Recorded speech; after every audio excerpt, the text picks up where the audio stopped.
Diputado Alejandro Bodar, gracias por venir. Gracias por venir. Bueno, el diputado, por supuesto, es economista también, así que algunos de estos temas vamos a hablar. Y después le quiero preguntar algo puntual sobre el tema inseguridad en la ciudad, de lo que estuvimos viendo en las últimas horas, que para mí era una serie de los tres chiflados, pero después le voy a decir por qué. Diputado Bodar, a ver, el dólar por las nubes, recién lo hablábamos con Lozano, la inflación que sigue picando, las reservas que siguen cayendo, bueno, el combo explosivo que tiene que aguantar un año más. ¿Cómo lo están observando ustedes? Con mucha preocupación porque creemos que esto tiene un costo social enorme que muchas veces no está en el centro de la agenda, pero hay que ponerse en la situación que están pasando trabajadores que se ven suspendidos, despedidos, salarios que ya no alcanzan, jubilaciones que no alcanzan, y bueno, y ese es el costo de este sin rumbo, o como decía el diputado Lozano, de esta bola sin manija en la que se encuentra la economía del país, porque acá para frenar un poco esta situación de recesión con inflación, que es tremenda para los que menos tienen, habría que aplicar medidas muy fuertes que lamentablemente no están en la cabeza. ¿Por ejemplo? Bueno, yo creo que ya la situación desde el punto de vista financiero no da más. Yo creo que en la medida de que se le permita a los bancos hacer lo que quieren, nosotros no tenemos ningún tipo de posibilidad de avanzar. Yo creo que hay que ir hacia una nacionalización o control muy fuerte del sistema bancario para precisamente controlar esta situación y no dejar que por vía de la especulación se licúen los ahorros argentinos y de los que menos tienen. Y en el tema del comercio exterior, creo sinceramente que nosotros tenemos que tomar medidas similares. Acá hay que volver a controlar qué es lo que sale, qué es lo que entra, porque si no, nos encontramos con esta situación donde hay una especulación de doble vía, tanto a partir del comercio exterior como a partir del sistema financiero. Y ahora, esto es lo que pero digo, ¿a través o por qué rol se llegó a esto? Bueno, yo creo que nosotros tenemos un problema estructural muy grande, que por un lado es el de la deuda.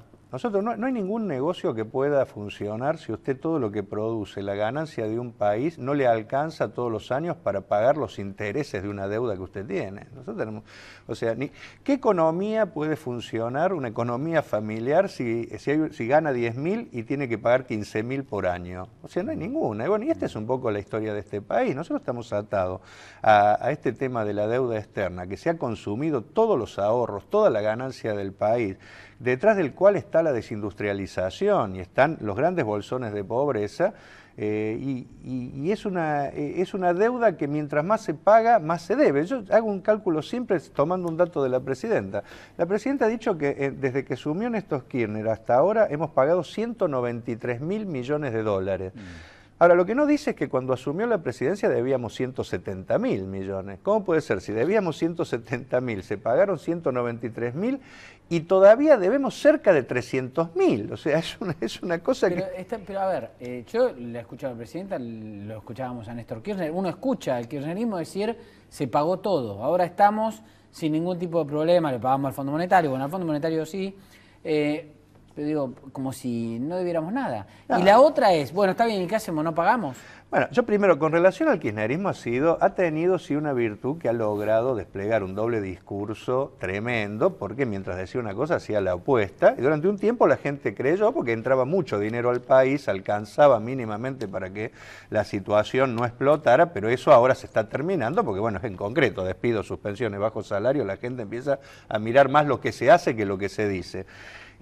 No nos desendeudamos, hicieron un mecanismo que es perverso, porque ¿qué pasó? Nosotros tenemos menos deuda de esos 300.000 que debemos, menos deuda con bancos, organismos financieros internacionales, pero hemos trasladado la deuda a la ANSES, al Banco Central y al Banco de la Nación Argentina. O sea, ¿qué quiere decir hoy? El Estado hoy le debe a la ANSES, antes porque utilizaron los fondos de la ANSES para cancelar deudas, pero se endeudaron con todos los jubilados. Cuando discutimos que no alcanza para el 82% móvil o que están comprometidas las jubilaciones es porque el Estado se llevó la plata y dejó papelitos. O sea, hoy el Estado le debe a la ANSES.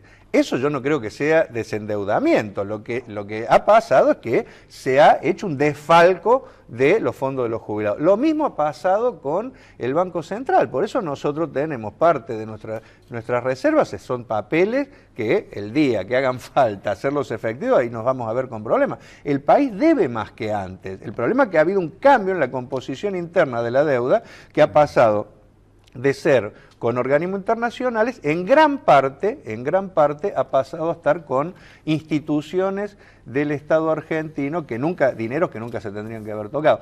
Con relación al otro tema de la salida, yo creo que nosotros, el político que le dice a la sociedad que pagando la deuda tal cual como se paga hoy, puede progresar la Argentina o solucionar algún problema, miente. No hay ninguna posibilidad de que la Argentina salga del pozo en el que está mientras se siga pagando. Yo lo que creo que hay que hacer es que suspender y hacer una auditoría. Nosotros no puede ser que todavía, 30 años después de que se inició esta bola loca, estemos discutiendo si la deuda es legal o ilegal. O sea, ¿por qué todos, nadie puede decir que no sea cierto que una parte importante de esa deuda era deuda de empresas privadas que, como uno de los últimos actos de Cavallo al frente del gobierno dictatorial, se la trasladó al Estado? Es decir, nosotros parte de lo que estamos pagando en deuda era deuda de grupos como el Grupo Macri, por ejemplo, ¿no es cierto?, que pidieron deuda de manera irresponsable en un momento especial del mundo. Empresarios en la Argentina iban y sacaban dólares en deuda, pero que después, como no la pudieron pagar, se la enchufaron al Estado. Entonces, ¿por qué los argentinos tenemos que pagar con hambre, miseria, una deuda que no es nuestra? Bueno, esto que todos lo saben, hasta hay un fallo legal del juez Ballesteros que planteaba que el Congreso investigue, y nunca se hizo. Yo creo que hay que suspender e investigar. De ahí va a salir cuál es la composición real de la deuda. La parte que es de los empresarios argentinos, ¿por qué la tiene que pagar el pueblo? ¿Por qué no se la podemos devolver a los grupos empresarios para que la paguen ellos? Y sobre la parte legal tenemos que discutir si ya no la pagamos 50 veces. Pero bueno, será una discusión de la parte legal. Ahora, no podemos seguir rifando nuestro futuro y el de los niños. O sea, cuando discutimos los problemas del país, muchos están ligados a esto.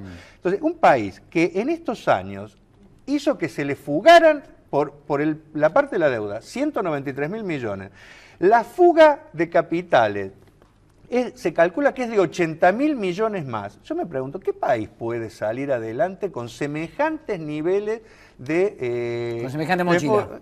Claro, es imposible. Después discutimos, necesitamos pagar para que vengan capitales. Yo creo que la ecuación es distinta. Lo primero que necesitamos es que dejen de ir capitales, porque a nosotros, entre lo que se va y lo que entra, el país tiene un déficit enorme porque paga más de lo que después vuelve. Y como bien se decía acá hace un rato, encima los capitales que vienen, últimamente vienen con condiciones tan leoninas que no son un negocio para el país. A lo mejor pueden ser para algunos funcionarios que terminan en este círculo de corrupción, pero prácticamente se le está firmando a los empresarios extranjeros que pueden hacer lo que quieren, disponer libremente de las ganancias, no necesitan invertir, o sea, y al país lo que le queda en muchos casos es contaminación y nada en limpio, ¿no?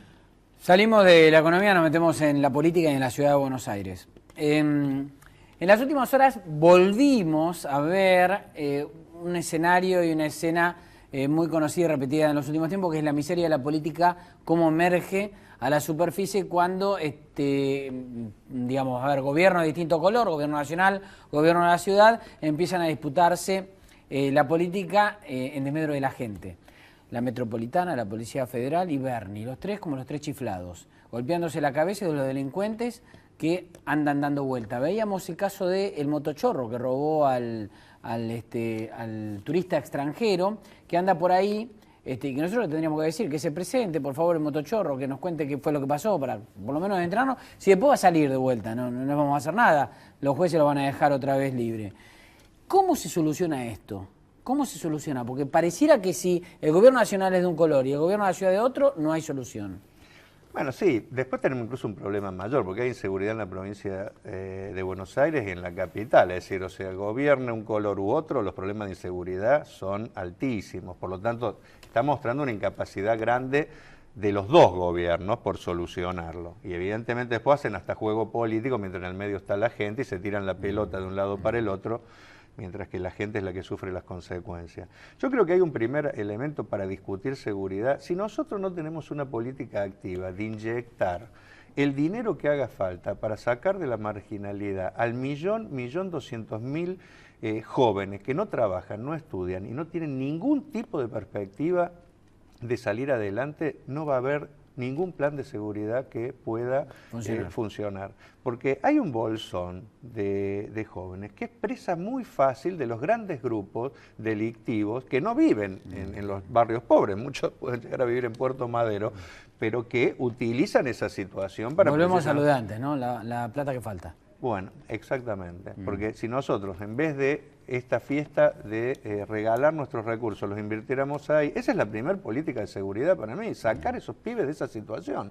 En segundo lugar, yo creo que hay que tener en claro que hay que hacer una política... Lo vamos a resumir en 30 segundos porque No, bueno, creo que hay que hacer una profunda reforma policial porque en muchos casos la policía es parte del delito, una reforma grande en materia judicial porque pasa exactamente lo mismo, y yo creo que hay que cambiar las estructuras, viejas estructuras políticas que se financian muchas veces del delito. O sea, entonces, en los que son parte del problema no pueden solucionarlo.